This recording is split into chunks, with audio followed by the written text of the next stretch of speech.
Voilà, je m'appelle Cédric, je suis prêtre depuis 3 mois. J'étais ordonné par notre évêque à la cathédrale de Nanterre le 18 juin dernier.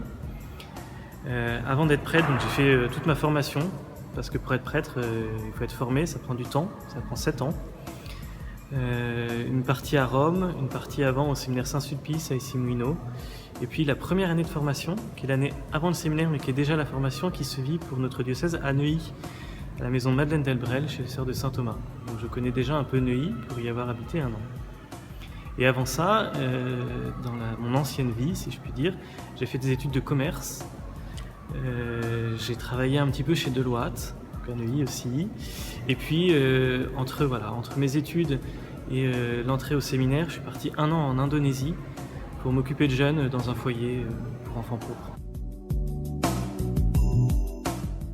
Alors, j'ai pas toujours voulu être prêtre. Je viens d'une famille de tradition, de culture chrétienne, mais jusqu'à mes 18 ans, la question ne m'a pas interpellé outre mesure. Et c'est quand j'avais 18 ans que l'école dans laquelle j'étais, le lycée dans lequel j'étais, qui était un lycée qui ressemblait beaucoup à Saint-Do, m'a proposé, comme à tous les élèves, de passer un week-end dans une abbaye. Et moi, je ne connaissais pas. Je connaissais le concept d'une abbaye, mais j'avais jamais été. Et donc, par curiosité, je m'y suis inscrit pour découvrir, pour voir ce que c'était. Mais c'était vraiment de la curiosité, au même titre que je serais allé visiter les châteaux de la Loire ou le Louvre si on l'avait proposé. Et j'y étais. Et alors, pour situer un petit peu, c'était juste avant mes 18 ans, donc ça devait être fin février, début mars, en plein hiver, il faisait glacial, très humide, il pleuvait, c'était un peu sale partout. Et au milieu de ça, j'ai vu les moines, je les ai vus rentrer en procession pour la prière, et j'étais saisi par leur paix et leur joie. Saisi, mais même physiquement, ça m'a retourné, et instantanément, je me suis dit, mais ces hommes-là, pour avoir cette paix et cette joie-là, alors, en fait, il y a 2 possibilités, soit ils sont cinglés, soit c'est le Christ, parce qu'il n'y a rien d'autre. Et puis au cours du week-end, il était prévu qu'on rencontre 2 moines qui nous racontent un peu leur vie, ce qu'ils faisaient, etc.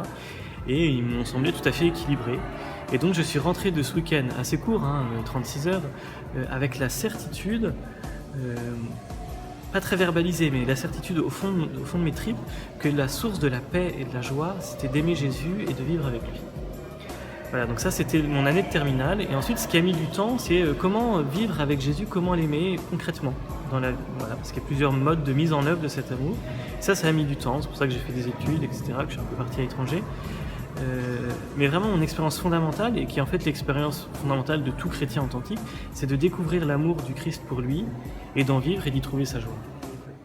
Et alors pourquoi est-ce que je travaille à Saint-Do ? Tout simplement parce que l'évêque m'y a nommé. Saint-Do, c'est une école sous tutelle du diocèse de Nanterre, et donc c'est l'évêque qui nomme les prêtres qui y travaillent, prêtres référents. Et c'est l'évêque qui m'a demandé comme première mission, jeune prêtre, de venir ici à Saint-Do au service de toutes les personnes, donc les élèves d'abord, tous les professeurs, les familles, toutes les personnes qui travaillent, pour vivre avec eux, partager leur joie, leur peine, leur annoncer l'amour de Dieu, leur annoncer l'espérance, aider les jeunes à se construire une belle vie fondée sur des choses solides. Et voilà. Donc, outre ma mission de prêtre accompagnateur de Saint-Do, l'essentiel de mon temps actuellement est consacré au fait de terminer des études. Alors, j'ai fini ma formation de base pour être prêtre il y a 1 an, et du coup, l'évêque m'a demandé de faire 2 ans de plus, une spécialisation en morale, en théologie morale, et plus spécialement en ce qu'on appelle en morale sociale. Alors, c'est la théologie morale sociale, c'est un terme un petit peu technique, mais en fait, c'est toute la réflexion sur l'agir du chrétien dans le monde. Comment est-ce qu'un chrétien se situe sur les questions de politique, d'économie, de travail, de vie publique. Actuellement, l'une des grandes questions, c'est l'écologie, les questions de migration, de paix, de guerre. Est-ce que sur toutes ces questions-là, le chrétien a un discours spécifique à dire ou pas ?